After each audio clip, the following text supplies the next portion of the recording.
Y queremos en esta tarde tener como conferencia el poder de la Biblia, el poder de la Biblia. Y vamos a tener nuestra lectura en el Salmo 19, versículos del 7 al 10. La ley de Jehová es perfecta, que convierte el alma. El testimonio de Jehová es fiel, que hace sabio al sencillo. Los mandamientos de Jehová son rectos, que alegran el corazón. El precepto de Jehová es puro, que alumbra los ojos. El temor de Jehová es limpio, que permanece para siempre. Los juicios de Jehová son verdad, todos justos. Deseables son más que el oro, y más que mucho oro afinado, y dulces más que la miel, y que la que destila del panal. Si ustedes examinan todas las más grandes bibliotecas del mundo, en Nueva York, en Washington, en París, en Inglaterra, en Japón, etcétera, etcétera, no van a ustedes a encontrar ningún libro en los millones de volúmenes de literatura que existen en el mundo como la Biblia. Porque la Biblia es un libro único, inigualable, incomparable a cualquier otro libro, inclusive los religiosos, como el Ramayana, el Popo, los Vedas, el Mahajanivana Sutta de Buda, el libro del Mormón, etcétera, etcétera, porque la Biblia es incomparable. Simplemente porque la Biblia es un compendio de 66 libros, escritos en un periodo de aproximadamente 1500 años, por más de 40 autores diferentes, y la mayor parte de los autores de los 66 libros de la Biblia no se conocían entre sí, la mayor parte de ellos. Sin embargo, la Biblia mantiene una línea de consistencia de la verdad que es sobrenatural.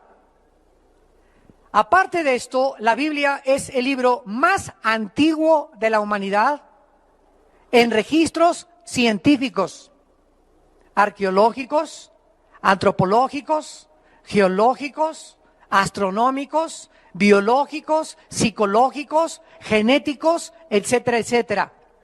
La Biblia contiene la literatura y la poesía más profunda de cuantos poetas, escritores o dramaturgos hayan existido.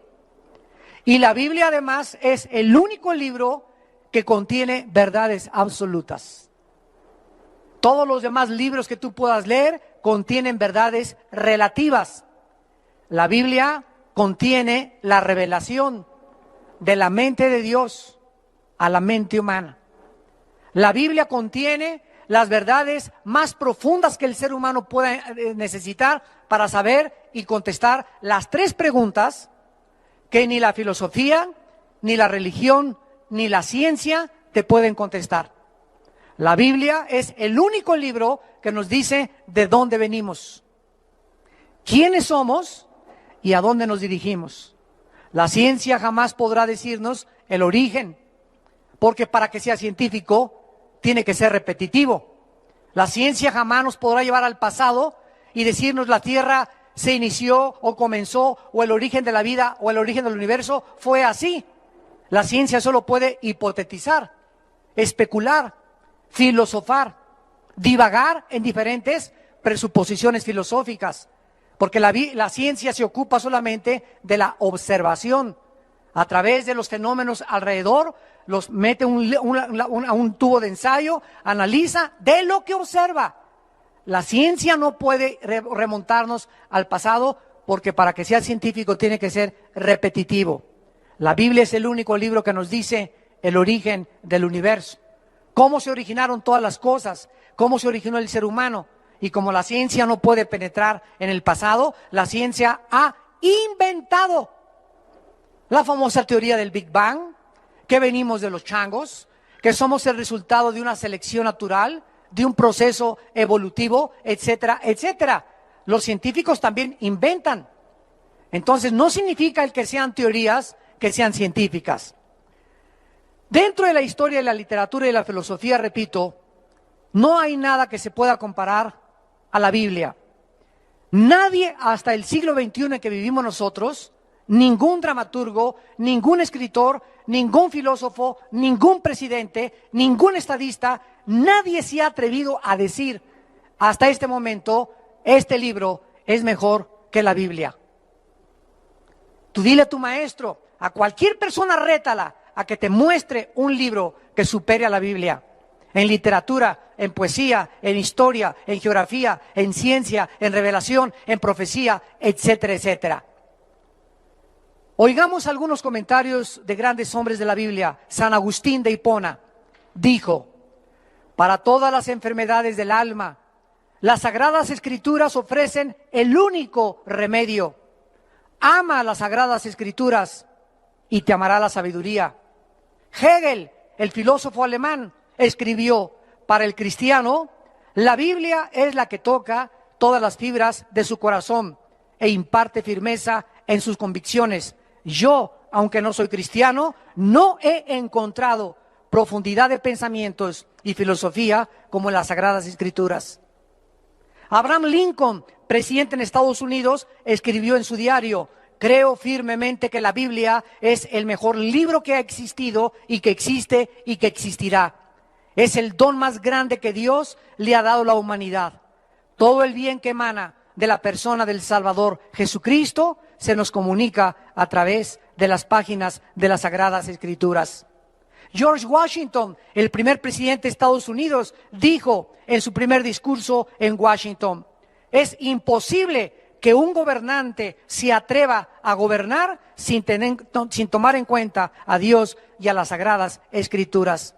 Immanuel Kant, otro filósofo que introdujo la razón pura, dijo: la Biblia para el pueblo es el mejor beneficio que la raza humana haya experimentado. Todo intento de desprestigiarla es un crimen contra la humanidad. Isaac Newton, el gran físico matemático, dijo: existen más señales de autenticidad en la Biblia que en la historia profana de la humanidad. Esta es la razón por la cual Jesucristo es mi Señor y Salvador. Isaac Newton era cristiano, Blaise Pascal era cristiano, Luis Pasteur era cristiano y la mayor parte de los científicos antes del siglo XX fueron cristianos. Pero no fue hasta el siglo XX cuando surgieron el mayor número de ateos. Y paralelamente a que el siglo XX fue el siglo donde más descubrimientos científicos y más avances tecnológicos la humanidad ha tenido, fue el siglo donde más ateos ha tenido la historia, como Sigmund Freud, Carlos Marx, Carlos Darwin, Friedrich Nietzsche, Ingersoll, Hitler, Jean-Paul Sartre, Carlos Sagan, etcétera, etcétera. ¿Por qué? Porque el hombre en el siglo XX se ensoberbeció por los inventos, por la tecnología y por la ciencia que hemos alcanzado. Vamos pues ahora a la segunda carta del apóstol Pedro, capítulo 1, y comencemos a estudiar la inspiración en primer lugar de la Biblia.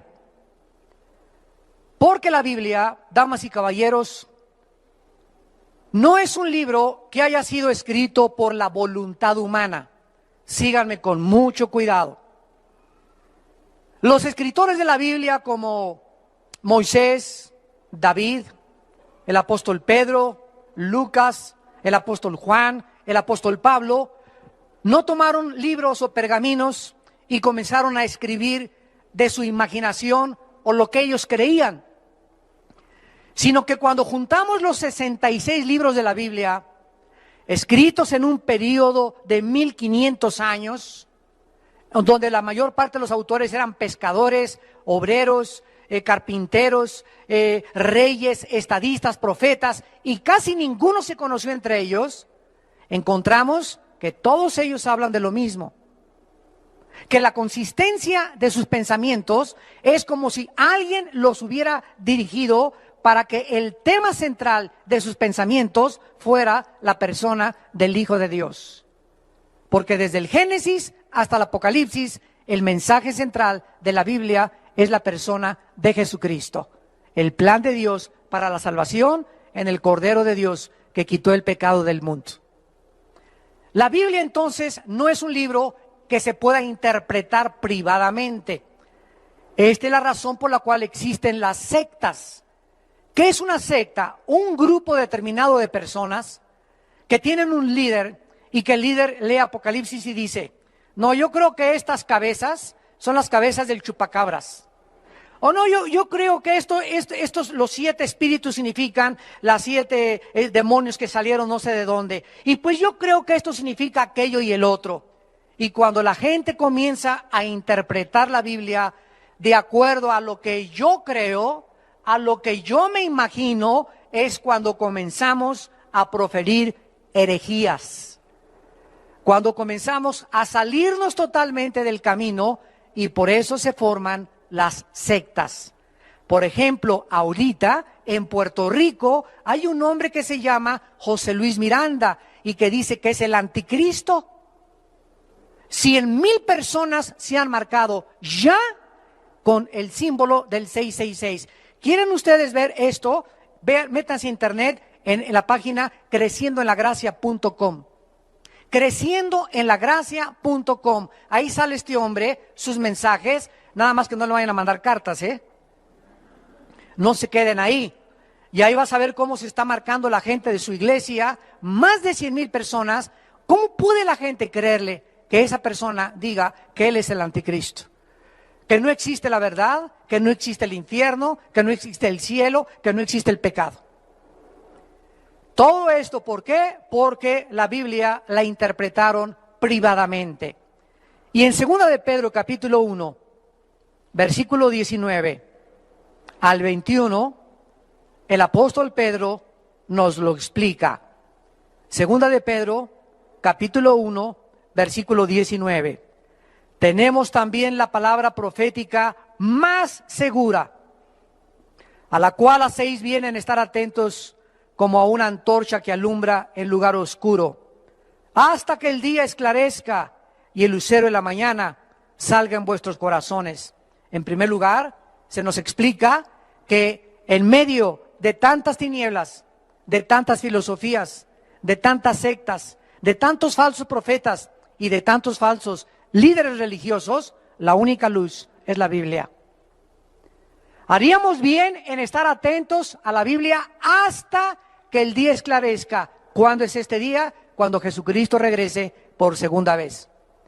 Mientras Jesucristo regrese al mundo, la única luz que tiene la humanidad es la Biblia. Y haríamos bien en estar atentos a ella como a una antorcha, porque es la única luz, el único libro que nos revela la verdad. Dice el versículo 20, entendiendo primero esto, es importante comprenderlo, que ninguna profecía de la Escritura es, ¿qué dice?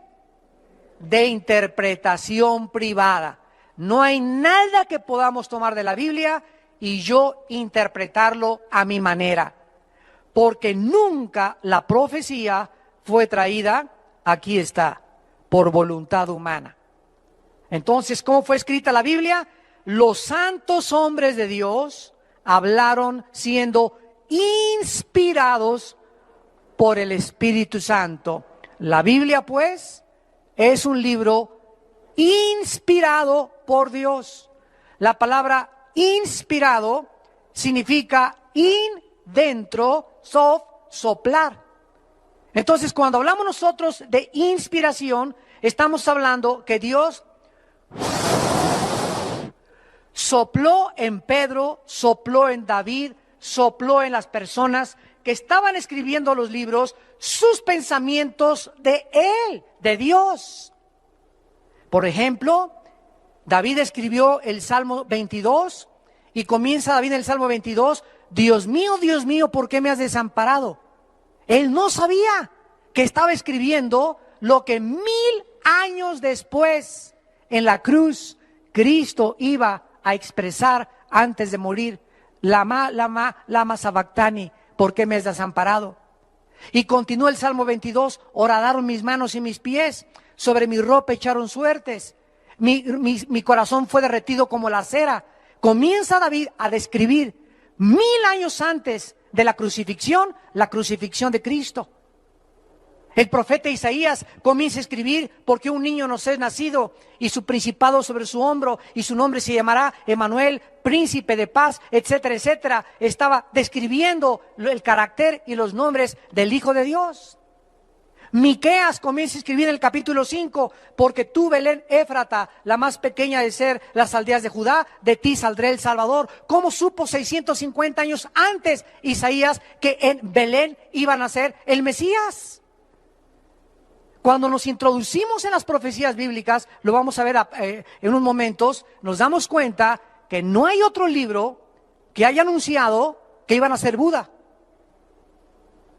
que iban a ser Mahoma, que iban a ser Walter Mercado, que iban a ser tu gurú, o el Dalai Lama, o David Koresh, o Jim Jones, o el fundador de los mormones, o el fundador de los testigos de Jehová, o el fundador de los sabáticos. Pero la Biblia hablaba claramente el futuro que vendría el Hijo de Dios, con claridad de detalles. La Biblia no fue traída por voluntad humana, sino los santos hombres de Dios hablaron inspirados por el Espíritu Santo. Y esto significa, en tercer lugar, que la Biblia, para que la podamos interpretar, necesitamos al que la escribió. ¿Verdad? ¿Quién es el autor de la Biblia? El Espíritu de Dios.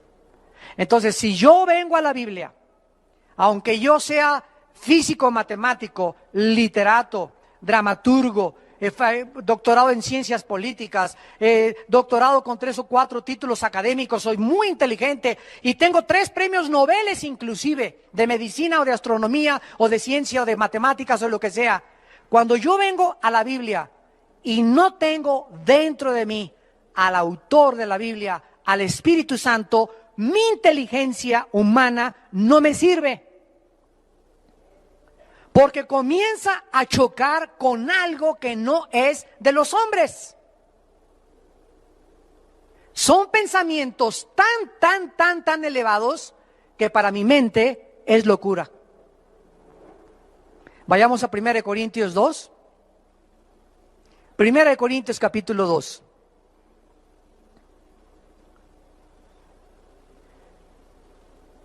Y dice el versículo 10 en adelante, 1 Corintios 2, versículo 10 en adelante: pero Dios nos las enseñó. ¿Eso dice?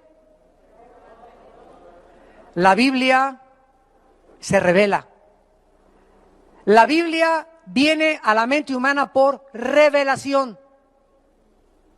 Miren, la mente humana tiene un límite, porque somos finitos. Por eso Friedrich Nietzsche, Jean-Paul Sartre, Adolfo Hitler y los grandes ateos se han vuelto locos al final de su vida, porque no entendían a Dios y lo querían entender con su mente. Y el razonamiento y las conclusiones filosóficas humanas no sirven para cruzar esta línea a donde llega el límite o la finitud de la inteligencia o del intelecto humano. Para cruzar el intelecto humano y el razonamiento humano y poder trasladarnos a la dimensión donde la mente natural no puede comprender las cosas que son más allá de la mente natural, necesitamos que de este mundo dimensional, espiritual, entre alguien a nuestra mente y nos revele el mundo que trasciende mi capacidad finita de poder razonar. ¿Capisce?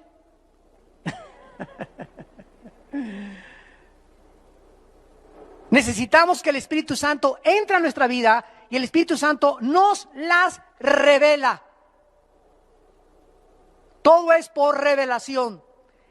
Dios nos las reveló a nosotros por Einstein. ¿Eso dice? Dios se la reveló a los tontos, nunca a los brutos. ¿Eso dice? Dios nos la reveló a nosotros por el Espíritu, porque el Espíritu todo lo escudriña aún lo profundo de Dios. O sea, el Espíritu Santo que inspiró la Biblia y le sopló los pensamientos y guió la pluma de los escritores de la Biblia, es el único espíritu de los millones de espíritus que existen en el universo y en el mundo invisible, es el único espíritu que conoce la verdad. Se le llama el Espíritu Santo o el Espíritu de verdad. Entonces, si tú no tienes a ese espíritu y tienes al espíritu de Walter Mercado, y tienes al espíritu de Cuauhtémoc, y tienes al espíritu de un demonio, estás engañado. Y por eso la humanidad está engañada. A Hitler se le metió otro espíritu que no era el Espíritu Santo, y el espíritu que se le metió a Hitler le dijo: tú puedes crear una super raza, la raza aria. Ustedes los alemanes son los más grandes, excelsos y magníficos de todos los seres humanos. Los judíos son ratones, los negros no sirven para nada, los que nacieron con defectos físicos, mátenlos a todos, que sobreviva la única raza, la raza aria, y además tú vas a gobernar 1000 años. ¿Qué fue lo que le pasó a Hitler? Que antes de que pudiera confrontar su derrota cara a cara, se suicidó. ¿A qué espíritu le vas a escuchar tú la verdad? Esa es la pregunta. ¿A quién le vas a creer? Dice el versículo 11 de 1 Corintios 2.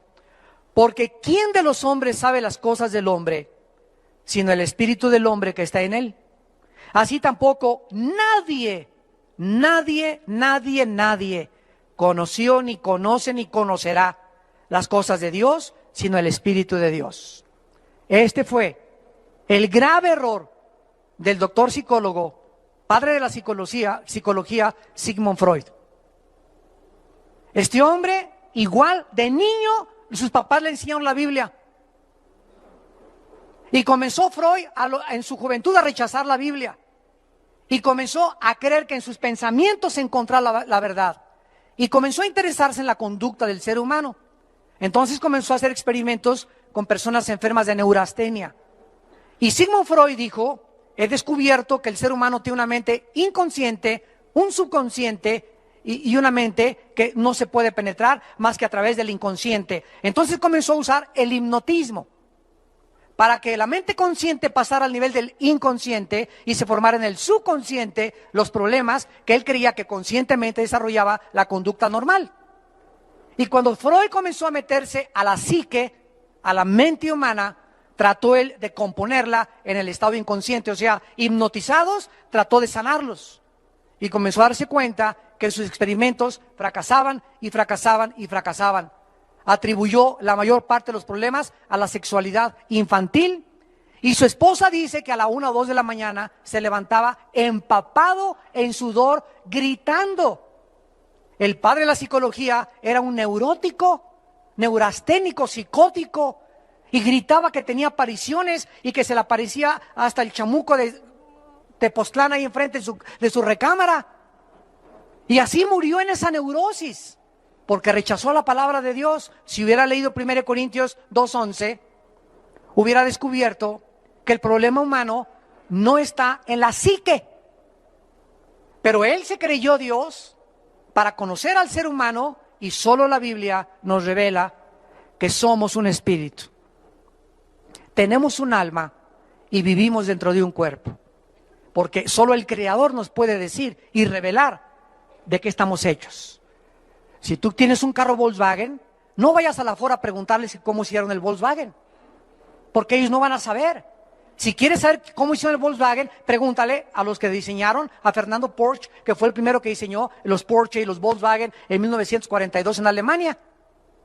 Si quieres preguntar a los carros Ford, pregúntale a Henry Ford, que fue el que inventó el primer modelo carro Ford en 1902-1903.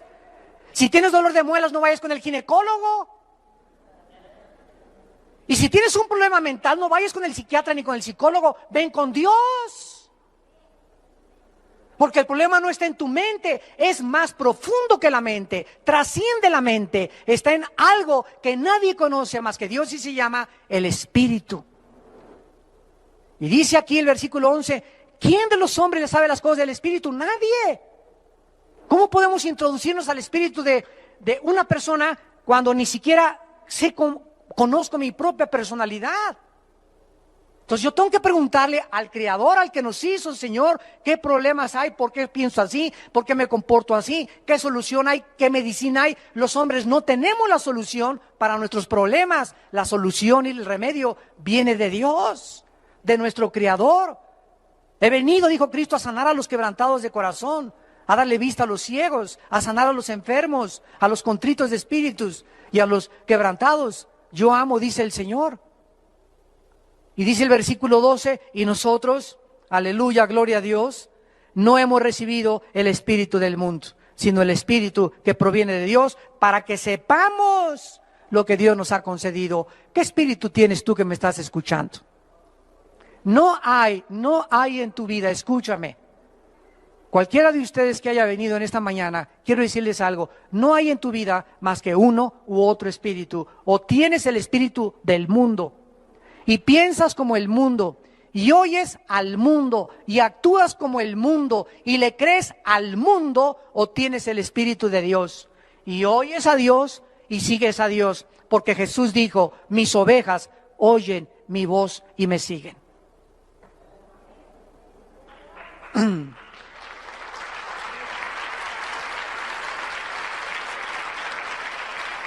Ahora el versículo 14, que es el que nos atañe y compete, dice así, versículo 14, pero el hombre natural en la Biblia es aquel que no tiene el Espíritu de Dios, el que tiene el espíritu del mundo. El hombre natural no percibe las cosas que son del Espíritu de Dios, porque para él son locura y no las puede entender. Porque se han de razonar, dice, no, dice se han de discernir.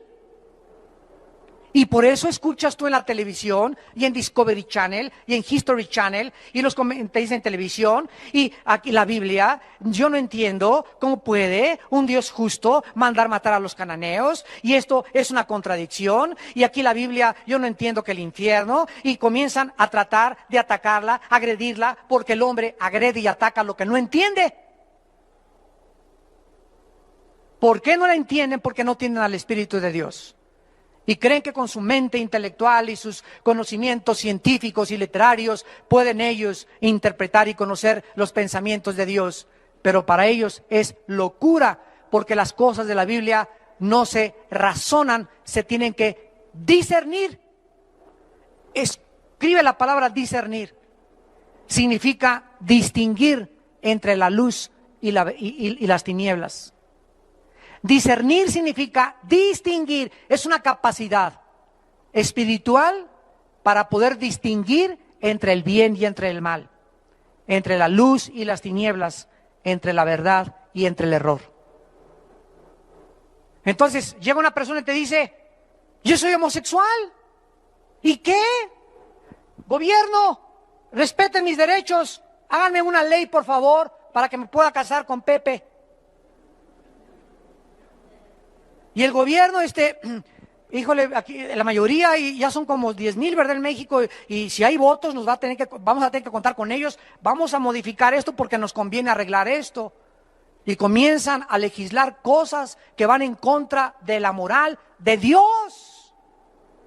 Y esta persona te dice, es que tú no puedes a mí juzgarme, yo soy homosexual. Y es mi estilo de vida y me tienes que respetar porque así nací. Eso es lo que le dice su mente. Yo a estas personas les contesto y les digo, ve y párate un espejo y bájate los chones y ve qué te dice el espejo.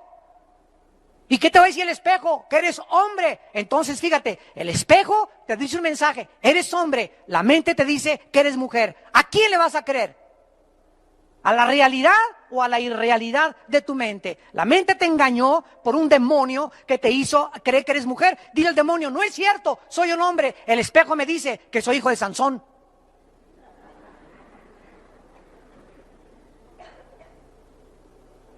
Las mentiras de los espíritus que tratan Britney Spears, Madonna, Elvis Presley, cantantes, deportistas, estadistas, políticos, engañarlos y distorsionar totalmente los pensamientos que Dios tiene para nuestra vida. Dios me dice, eres hombre, te crié con órganos masculinos reproductivos para que seas viril, para que seas no macho, ¿verdad? Sino para que seas una persona que puedas velar por tu familia, para que te puedas enfrentar a la sociedad. Te di capacidades que a las mujeres no les di. No trates de hacer así las manitas cuando te puse manos duras. Ni camines quebrado, camina como soldado. Pero algo en tu mente te ha hecho creer que camines como aleluya, como alelí, que doblen las manos como mariposón.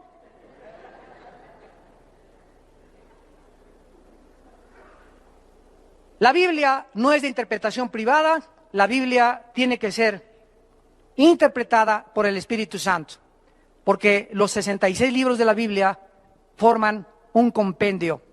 Entonces, si yo quiero estudiar Apocalipsis y me meto a Apocalipsis, a estudiar Apocalipsis, sin antes haber estudiado Daniel y Ezequiel, me voy a empachar.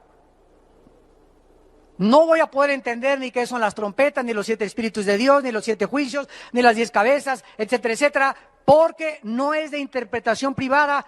¿Quién me dice qué son las cabezas, qué son los cuernos, qué cosas son las trompetas, qué son los espíritus? Ezequiel y Daniel. En otras partes de la Biblia, Dios reveló lo que en un libro no está. Todo lo que en el Antiguo Testamento los judíos no entendían, se complementa en el libro de Hebreos, que explica todo lo que era el Antiguo Testamento. Como los judíos no han aceptado al Espíritu de Dios y se quedaron en el Antiguo Testamento, no aceptan a Cristo como el Mesías, porque no entienden que las fiestas, las ofrendas, el sacerdocio y todo lo que el Antiguo Testamento escribía y simbolizaba era Jesucristo. Pero cuando se conviertan y reciban al Espíritu Santo, el Espíritu Santo nos quita las vendas y nos permite ver la verdad. Y ahorita ya hay más de 150,000 judíos allá en Israel. Gracias a Dios que, ¿sabían ustedes que tenemos una iglesia en Israel ya? Desde hace 2 semanas ya tenemos iglesia Vida Nueva para el Mundo en Israel. Gracias a Dios.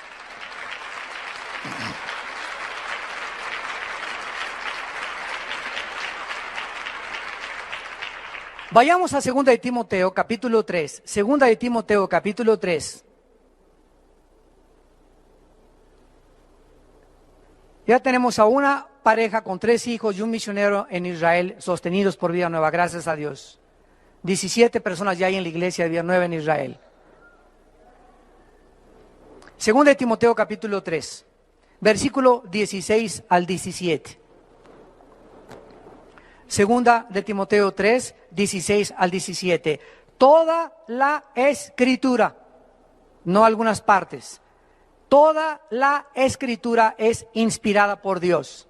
Hace 3 años tuve un debate en Radio Red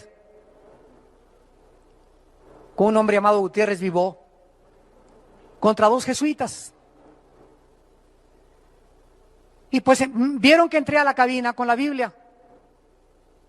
Se comenzaron como a poner nerviosones. Y me dice uno de los jesuitas, es que yo nada más creo en algunas partes del Nuevo Testamento. Y le dije, ¿en cuáles partes cree usted del Nuevo Testamento? Bueno, las partes que les convienen a ellos, ¿verdad? Y me dice, porque hay muchas cosas del Antiguo Testamento, que yo no creo. Y le dije, qué lástima, y le leí este versículo. Porque toda la Biblia dice la Biblia que es inspirada por Dios.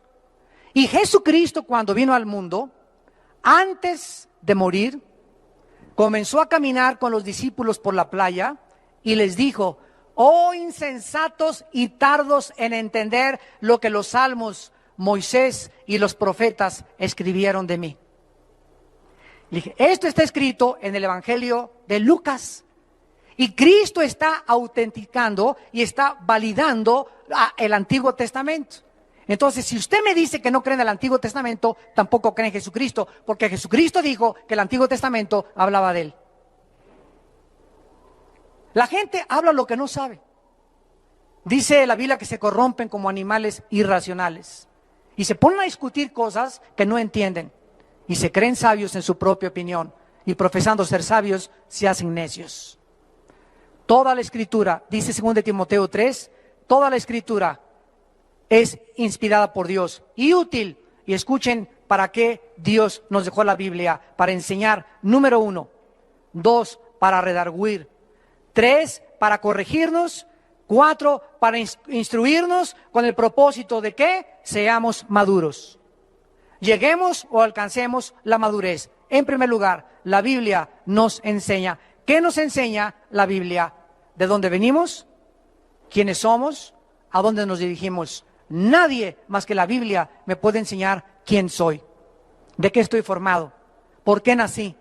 ¿Cómo se originó el universo? ¿A dónde va mi vida? ¿Hay vida después de la muerte? Solo la Biblia me puede decir. ¿Y cómo es la vida después de la muerte? Solo la Biblia me lo puede decir. ¿A dónde van los espíritus después de la muerte? Solo la Biblia nos lo puede revelar. Ningún otro libro te dice que hay vida después de la muerte. ¿Y qué hay? ¿Y qué pasa con los espíritus? ¿Y qué es lo que sucede después del juicio final? Más que la palabra de Dios. Nos enseña la Biblia el camino de la verdadera moral, de la educación, de la política, de la ciencia, cómo educar a los hijos, cómo ser un buen esposo, cómo ser un buen matrimonio, cómo la gente no tiene la Biblia, va con la doctora Corazón. Va con Walter Mercado, va con el psiquiatra, va con el psicólogo, va con la comadre, va con la suegra. Enséñame a educar a mis hijos. Mi hijo tiene un problema. ¿Me puedes dar un consejo, comadre? Y tu comadre es hasta atea. Tenemos la palabra de Dios más segura para poder estar atentos a ella, porque ella es nuestro maestro. En segundo lugar, nos redarguye. Esto significa nos convence. Haz de cuenta que este es el camino por el cual caminamos. La Biblia me va enseñando cómo portarme, cómo ser ciudadano, cómo ser padre, etcétera, etcétera. Y cuando me trato de salir del camino, es la Biblia la que me redarguye. O sea, me convence dentro del Espíritu Santo que lo tengo dentro. Armando, vas mal, vas mal, vas mal, vas mal. Regrésate al camino. La Biblia nos convence. Cristo dijo, cuando el Espíritu venga, Él los convencerá de pecado. Tú no puedes convencer a tu esposo, ni a tu hijo, ni a tu vecino, ni a tu suegra de pecado. Tú le puedes decir a una persona, eres un borracho, parrandero, te vas a ir al infierno. Mira, hijo, no vayas a esa discoteca porque te vas a ir al infierno. Dile lo que le digas a la gente. La única persona que puede convencer a alguien de pecado es el Espíritu Santo. Porque es la función primordial del Espíritu Santo. Entonces, ¿cómo convenzo a mi esposo? No le digas nada, ora por él. Que el Espíritu Santo lo convence. Y el Espíritu Santo usa la Biblia. Ayer en el mensaje en México, los 4 jinetes del Apocalipsis, hablé sobre la inutilidad del ateísmo. Y al acabar el mensaje ayer se acerca un señor y me dice, soy profesor de la universidad en el Tecnológico de Monterrey. Y he sido ateo durante 37 años. Su esposa venía con él llena de lágrimas, era cristiana, 3 hijas muy lindas que tenía, jóvenes todas, también cristianas. Y habían estado orando por su papá durante 7, 8 años, que tenían de convertidos más o menos. Y me dice, hoy por primera vez quiero comenzar a leer la Biblia. Estoy convencido ahora que soy un soberbio y que he rechazado a mi familia, ya hasta me quería ir con otra mujer y dejar a toda mi familia, y quiero hoy verdaderamente conocer la palabra de Dios y seguir a Jesucristo. Y estaba su esposa llena de lágrimas, llorando, las muchachas también, pero vean ustedes, ¿quién fue lo que lo convenció a este hombre que fue a un desayuno para que le entregara su vida y cambiara radicalmente su vida en menos de 10 o 15 minutos la palabra de Dios? Por eso cuando tenemos desayuno les decimos a ustedes, traigan personas no cristianas. Trae a tu abuelita, trae al jefe de tu trabajo. Si tienes carga por alguien de tu familia, invítalo. Solo oyendo la gente la palabra de Dios se puede convertir. Porque el Espíritu Santo usa la Biblia. No usa la sabiduría humana, usa la Biblia. En tercer lugar, la Biblia nos corrige. No solamente nos convence regresar, sino que nos enseña cómo regresar al camino. ¿Eres cristiano? ¿Eres cristiana? ¿Tienes al Espíritu Santo y te caíste ayer del caballo?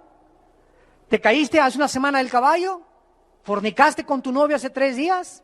¿Ya te besuqueaste y dejaste que tu novio te pusiera la...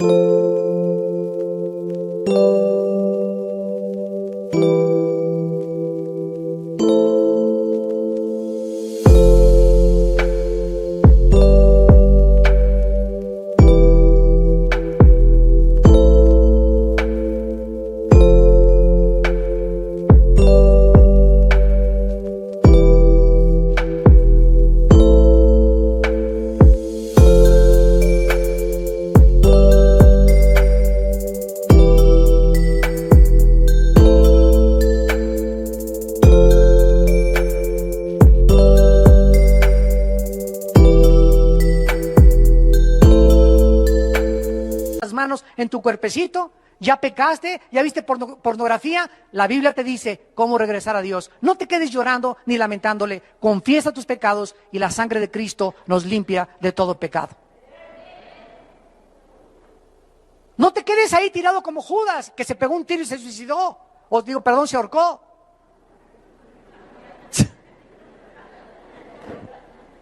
Ni yo soy perfecto. ¿Ya ven?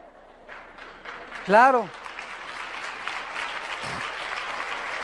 En cuarto lugar, dice la Biblia, en cuarto lugar, que nos instruye, no solamente nos convence para regresar al camino, nos redarguye cómo regresar al camino, sino que nos instruye, o sea, nos enseña cómo mantenernos en el camino.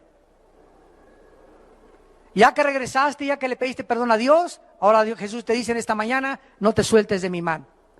Te caíste y te fuiste y pecaste porque te soltaste de mi mano. Porque separados de mí, nada podrán hacer. Veamos en penúltimo lugar el poder de la Biblia, porque la Biblia no solamente no fue escrita por hombres de su propia imaginación, fue inspirada por Dios, nos enseña, nos redarguye, nos corrige, nos instruye, pero también la Biblia nos transforma interiormente. Segunda de Corintios 3, versículo 18. Hoy en la mañana, en el mensaje que les di acerca del quebrantamiento, les dije lo siguiente: todos hemos nacido con una concha, con una caparazón. Les dicen a muchos el caguamo. Como tortugas así, traemos algo que no queremos que la gente se asome a mi vida secreta, a mi vida interior. A mi esposa no le quiero revelar realmente lo que yo siento ni lo que yo expreso porque tengo miedo que me lastime. Porque tal vez mi exesposa o mis otras 3 maridos anteriores me lastimaron y comenzamos a protegernos de que ya nadie más se acerque a nosotros, ya no podemos darle la amistad a nadie porque al que le di la amistad me traicionó, y comenzamos a tratar de construir una concha para que ya nadie se acerque ni conozca nuestros sentimientos. Y esta capa, este caparazón, Dios lo va a tener que romper. Porque Dios no puede trabajar en tu vida mientras tú no tengas una apertura y puedas decirle claramente a Dios: Señor, no tengo miedo de volver a amar. Mis otros 3 maridos y mis 5 mujeres anteriores me traicionaron, etcétera, etcétera. A mi 6ª mujer, a mi 6º marido, lo voy a volver a amar.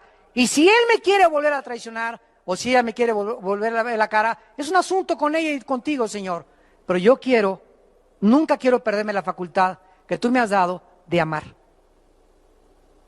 Porque cuando amamos es cuando somos felices.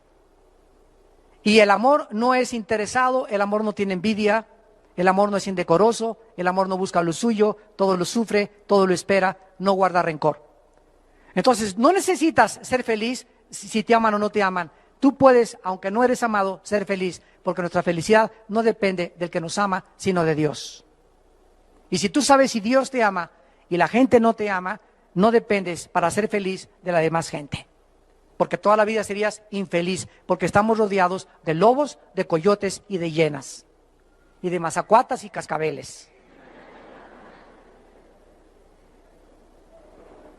Por tanto, según de Corintios 3:18, nosotros todos, mirando a cara descubierta, como en espejo la gloria del Señor, somos, ¿qué dice? Transformados de gloria en gloria, en la misma imagen como por el Espíritu del Señor. Vean ustedes, mirando, al mirar la Biblia, no dice mirando Calimán, ni las telenovelas, mirando con un espejo la gloria en la Biblia. Al mirar la Biblia, al leer la Biblia, al meditar la Biblia, al memorizar la Biblia, algo internamente está sucediendo en tu vida y en mi vida. Y esto, algo que está sucediendo, cada vez que leo la Biblia, que la oigo, que la medito, me está cambiando, me está transformando. La palabra metamorfosis, cambio de forma internamente. Por afuera cada vez más canas, más arrugas, el corazón late menos, el hígado, los riñones, por afuera todo se está deshaciendo. pero por dentro, dice la Biblia, nos estamos renovando, transformando, porque pronto nos vamos a salir como los gusanos y como el gusano de seda y la mariposa de este caparazón, y el cuerpo viejo tirado se va a quedar en la tumba, y aquel que estaba siendo renovado va a salir para volar eternamente con el Señor. Imagínate.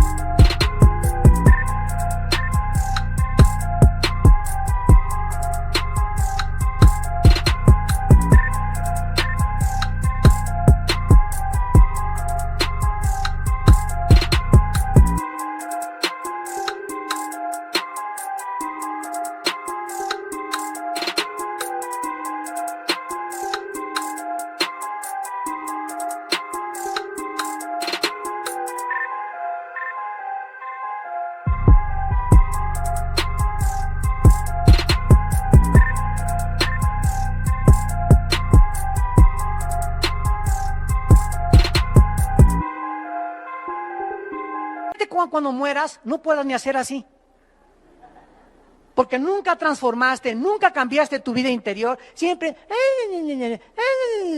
y siempre amargado, y siempre con problemas, y nadie me hizo feliz, y nadie me quiere, y no me rechazan, me dicen Anita la huerfanita, y nunca entendiste lo que dice en 2 Corintios 4, versículo 7, ahí mismo. En el versículo que sigue, el capítulo que sigue, 2 Corintios 4, 17, pero tenemos este tesoro en vasos de barro para que la excelencia del poder sea de Dios y no de nosotros. Y dice el versículo 16 y 17, por tanto, no desmayamos. ¿Tienes al Espíritu Santo? ¿Tienes al Espíritu Santo? ¿Saben ustedes cuál es una de las indicaciones que una persona tiene al Espíritu Santo? No se rinde. No se da por vencida. Ya te cachetearon, ya te traicionaron, ya te calumniaron, ya te abandonaron, ya te dejaron, sigues en tu caballo. Tututum, tututum, tututum, tututum, tututum. Y te vas cayendo en el caballo y te subes otra vez al caballo. Y te andan tumbando el casco de la salvación y te lo vuelves a poner otra vez. Y se te cayó la fe, te lo recoges otra vez. Un soldado de Dios nunca se queda en el suelo. Porque el espíritu que Dios nos ha dado no es un espíritu ahí está. No tenemos miedo a la vida. Es verdad que muchas veces tememos y nos desanimamos, pero no nos dejamos abatir por el desánimo y desmayados, y ya no puedo, y me dicen Gutierritos. Ya no voy a hacer nada en la vida, yo de aquí ya no me voy a levantar, ya no voy a encontrar nunca esposo, ya nunca voy a encontrar novio, ya me dicen Betty la fea.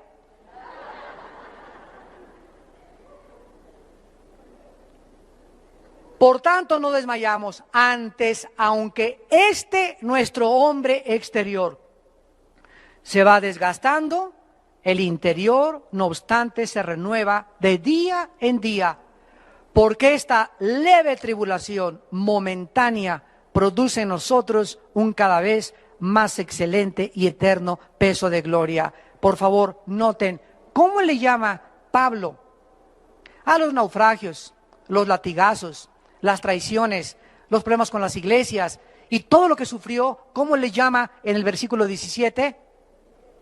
¿Cómo le llama? Leve. ¿Y cómo le dice? Momentáneo, o sea, temporal. Todo lo que nos ha pasado y lo que nos falta por pasar es leve y temporal comparado con lo que nos está esperando. Y en lugar de que las cachetadas y las desilusiones de la vida y las calumnias de la vida y los golpes de la vida y las decepciones de la vida nos hagan decir está produciendo en nosotros, al contrario de lo que hace con la gente que no tiene el Espíritu Santo, en el cristiano lo hace cada vez inspirarle un peso mucho más grande de gloria, sabiendo que su Señor Jesucristo sufrió 100 veces más que él y resucitó a los 3 días. Y finalmente terminamos en el Salmo 19 con un pensamiento muy breve. En el Salmo 19, la Biblia tiene varios nombres. Versículo 7, al versículo 9. Se le da varios nombres a la Biblia porque no sería suficiente solamente decir Biblia. Por cierto, la palabra biblos, de donde viene la palabra Biblia, significa el libro de los libros. Libro de libros es lo que significa el vocablo biblos en latín. La Biblia se llama, en el versículo 7, la ley de Jehová, el testimonio de Jehová. En el 8, los mandamientos y el precepto de Jehová. En el 9, el temor de Jehová y los juicios de Jehová. Todos estos nombres atribuidos a la Biblia describen diferentes facetas de la Biblia y el poder de la Biblia para poder cambiar nuestra vida interior. Y cuando un cristiano, por eso hay algo que a mí me abruma, me molesta, me entristece y me da también mucho coraje. Llegar a un estudio bíblico, venir el domingo a la iglesia y ver que solamente 3 o 4 personas trajeron su Biblia. Vamos a tomar un café a algún lado con algún hermano, ¿verdad? Y es lindo, ¿verdad?, que podamos traer los dos la Biblia. Traen la Biblia en la cajuela de guantes, una Biblia para cuando me paren el tráfico, cuando entra a la peluquería, cuando vaya al banco. Tengo otra Biblia en el baño, cuando visito el trono de Dios, cuando voy a hacer otras cosas, en mi cuarto, en el baño, en el carro, en todos lados encontramos algo que pueda alimentar nuestra alma. Y si nosotros no amamos la Biblia y no la leemos cuando nos levantamos y cuando nos acostamos,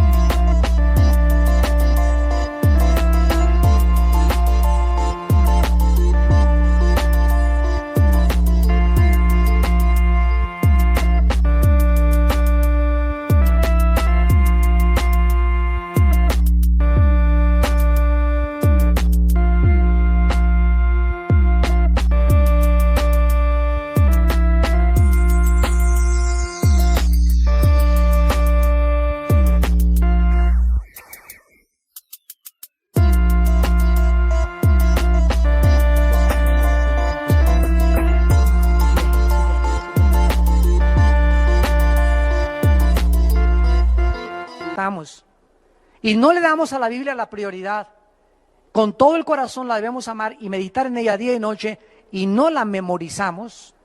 Si yo les dijera a todos ustedes ahorita, nadie levante la mano, pasen todos los que se saben el Salmo 23, ya no el 119, el Salmo 23 nada más, pasen y díganlo de memoria, el Salmo 23 nada más. Pasen por favor todos los que saben, cítenme 25 versículos de memoria. Díganme quién se sabe Juan 10 de memoria. Díganme ustedes, ¿cuántos de ustedes han memorizado 10 versículos del Salmo 119? ¿Cuántos de ustedes pasarían al frente? No levanten la mano. Pero examina tu corazón en esta mañana y estás jugando al cristiano. O tomas a Dios en serio y tomas su palabra para que el poder de la palabra te pueda transformar, o seguirás en el desierto muchos años diciendo cristiano, pero jamás experimentaste el poder de Dios, de la Biblia, en tu corazón. Oremos. Señor, te damos gracias porque la Biblia es perfecta. Ella convierte nuestra alma. La Biblia es fiel, nos hace sabios. La Biblia es recta, nos alegra el corazón.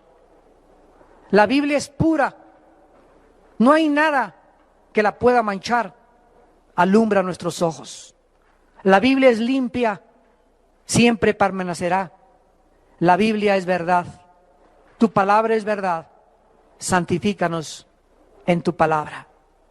La Biblia es más deseable que el oro y que el dinero y que los millones de dólares, y mucho más deseable que el oro afinado. Y la Biblia es mucho, mucho más dulce que la miel, y que la misma miel que destina del panal. Además, nosotros somos amonestados con la Biblia, y en guardar tu palabra hay grande galardón. Sean gratos, Señor, los dichos de mi boca y la meditación de mi corazón delante de ti.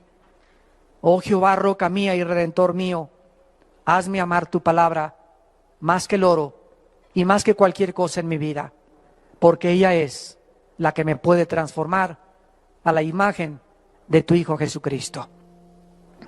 En esta tarde tal vez haya personas que aún no tienen a Jesucristo, que aún no han comenzado a leer la Biblia como debían leerla, que aún no han entendido la Biblia y ahora has comprendido por qué no la entiendes, porque no tienes al Espíritu de Dios.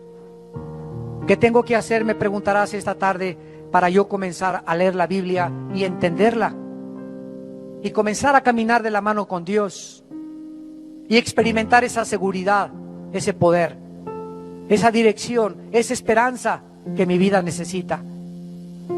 Cree en Jesucristo, dice la Biblia, y arrepiéntete de tus pecados. Arrepiéntete de tus pecados, de la forma en que estás viviendo, del estilo de vida que has adoptado. Reconoce que vives equivocadamente delante de un Dios santo, que Él es el que pone las reglas, no nosotros, de cómo debemos de vivir. No le hagas caso a los pensamientos de cómo vive el mundo, porque no somos dioses ninguno más que Dios. Él es el legislador de la moral, Él es el dador de la ley, Él es el creador de todas las cosas, y solo Él nos puede sanar, cambiar, transformar y darnos el poder de vivir para Él. Cree en Jesucristo, que en la cruz pagó con su sangre por tus pecados y que a los 3 días resucitó de los muertos, e invítale a tu corazón con estas palabras. Ahí desde tu lugar, con tu alma profundamente dolida en este momento por el pecado, dile: Señor mío, perdona mis pecados. Creo que Jesucristo en la cruz pagó por mí y que me has dejado en la vida un manual, un libro de instrucciones de cómo vivir, explicándome de dónde vengo, por qué estoy viviendo en esta tierra y después de mi muerte, qué sucederá. Creo que tu Biblia es la revelación completa que mi vida necesita para alcanzar la madurez, para llegar a la estatura de un varón perfecto, a la estatura de Jesucristo. Te pido, Jesús, que entres a mi vida como mi Señor y mi Salvador, y te pido que me des el poder y la claridad de mente para entender tus pensamientos, en el nombre de Jesús. Amén. Y tú no tienes que salir por esa puerta como entraste. Tú puedes salir en esta tarde tocado por el Espíritu de Dios. La Biblia dice: cuando oigas mi voz, no te endurezcas. Es Jesús el que te está invitando a que vengas a Él. No te invito a ninguna religión, te invito a que vengas a una cruz donde Él dio su vida por ti y donde Él quiere entrar a tu vida y transformar tu vida a través de la Biblia. ¿Alguien más, antes de irnos y despedirnos, quisiera ponerse de pie y salir con Jesucristo en su corazón? ¿Alguien más?